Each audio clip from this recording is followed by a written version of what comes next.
යසෝදරා මහරහත් තෙරණින් වහන්සේ තමයි මේ තුන් ලෝකේම පරම පවිත්‍ර ස්ත්‍රී රත්නය.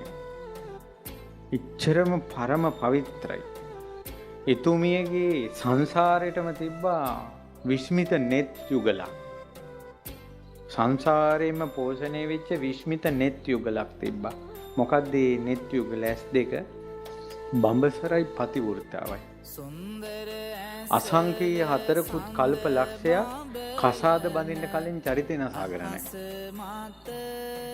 කසාද බඳින්න කලින් යම්කිසි කාන්තාවක් යම්කිසි ගෑනු ළමයි නරක වැඩක් කරනත් මොකක් හරි කවදාවත් යසෝදරාව එක්කලා නැහැ. අසංකේය හතරකුත් කල්ප ලක්ෂයක්. ඔය යසෝදරා උත්තමාවිට කවුරු හරි මෙහෙම වඳිනකොට කාන්තාවක් එයාගේ ජීවිතේ දහස් ගණන් පව් ගෙවිලා යනවා. චරානුභාවයි.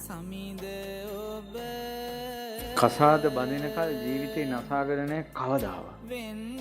අනිත් එක තමයි කසාද බැන්දට පස්සේ තමන්ගේ මිනිස්සෙයිදී වෙන මිනිසුත් එක්ක ඉඳලා නැහැ.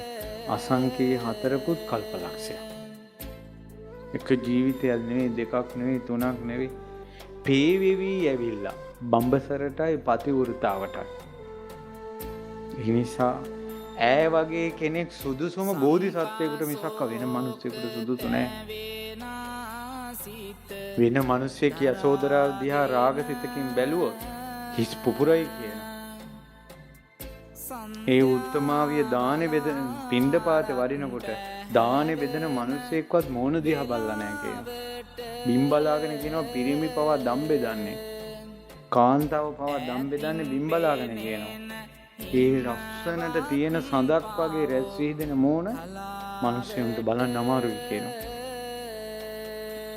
ඒ උත්තමාවිය දුරින් වඩිනකොට දැනෙන සැනසෙල්ල, ඒ උත්තමාවිය දම් පිළිගෙන ගියාට පස්සේ දැනෙන සැනසෙල්ල කොච්චරද කියනවනම් දම් බෙදපු මිනිස්සු භාජන බිම තියලා ඒ උත්තමාවිය හිටගෙන හිටපු තැනින් පස් අරගෙන මෙහෙම නල්ලේ තිලක තියනවා කියනවා. බුද්ධ කාලේ යසෝදරා මහෝත්තමාවිය පෙරම් පුරන සංසාරේ තමන්ගේ ඇස් දෙක වන් දරුවෝ දෙන්න දන් දෙද්දී සාදු සාදු කියලා අනුමෝදන් වෙච්ච බිරිඳ වෙලා ඈ ඉපදිලා තින කෝටි වාර ගන්න. ඈට පේනවා කියන කල්ප අසංකේයය යසෝදරා උත්තමාවියට. එක කල්පයකට දරුවෝ දෙන්න ගානේ දන් දුන්නා. දරුවෝ දෙන්න ගානේ දන් දීලා තිනවා අසංකේයය. තමන් බිරිඳ වෙලා දන් දීලා මහ බෝධිසත්වයෝ එහෙම එක කල්පයකට එක ජීවිතයක් දන් දුන්නත් තමන්ම බිරිඳ වෙලා බෝධිසත්වයන්ගෙන් දානෙට දීලා අසංකේය වාරය. ඒ කවදාවත් මේ මිනිහා මට මෙහෙම කරනවාද කියලා හිතිලා නැහැ. දන් දෙනකොටම හිතිලා තියෙනවා කියනවා. මගේ සැමියා යමක් පතනවාද ඒ ප්‍රාර්ථනාව ඉෂ්ට වේවා කියලා. බුදුරජාණන් වහන්සේ බුදු බව පැතීමට දෙවෙනි වෙනවා යසෝදරා ස්වාමියාගේ බුදු බවට ආශිර්වාද කරපේවා.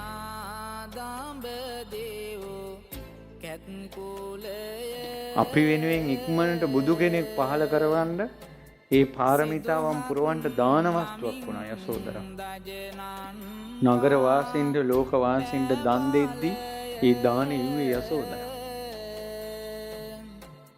තමන් දානට අරගෙන ගිහිල්ලා සමහර වෙලාවට දානෙට ඉල්ලන්නේ මේ බිරිඳ දෙන්න මට කියලා යකෙක් ඇවිල්ලා. බෝධිසත්ව බිරිඳ දන් දෙද්දී බෝධිසත්ව ඉස්සරහා පිටම අර යකා බිරිඳ වැරන් චරචර ගාලා අපලා තියෙනවා. යකාගේ දත් පාරක් ගානේ මගේ සැමියා බුදු වේවා කියලා ප්‍රාර්ථනා කළා. සමහර මිනිස්සු ගෙනියලා තියෙන දාසකමට. එතකොට ඒ වළං හොදද්දි හොදන වළඳක් ගානේ තමන්ගේ ස්වාමියා බුදු වේවා කියලා ප්‍රාර්ථනා කළා තියෙනවා. අසංකේය වාර ගන්න. ස්වාමියා තපසට යද්දි තමන් පළවැල් නෙලාගෙන ගෙනලා තියෙන ආත්ම භාව අසංකේය ගානක්. සමහර ස්වාමියා භාවනා කරනවා. බිරිඳ පළවැල් අරගෙන එනවා. කොටියෙක් අර භාවනා කරන තාපසයා ගැඟට පනින්න හදනවා. ඒතකොට කොටිය කුරුමානම් අල්ලලා පනිනකොටම දුර ඉඳලා අරගෙන එන මේ පළතුරු කූඩේ විසික කළා බෝධිසත්වයේ කොටියයි අතරට පැනලා තමන්ගේ ස්වාමියාවනින් තමන් කොටියට බිලි වෙලා තියෙනවා. ආත්ම භව අසංඛ්‍යය ගන්න.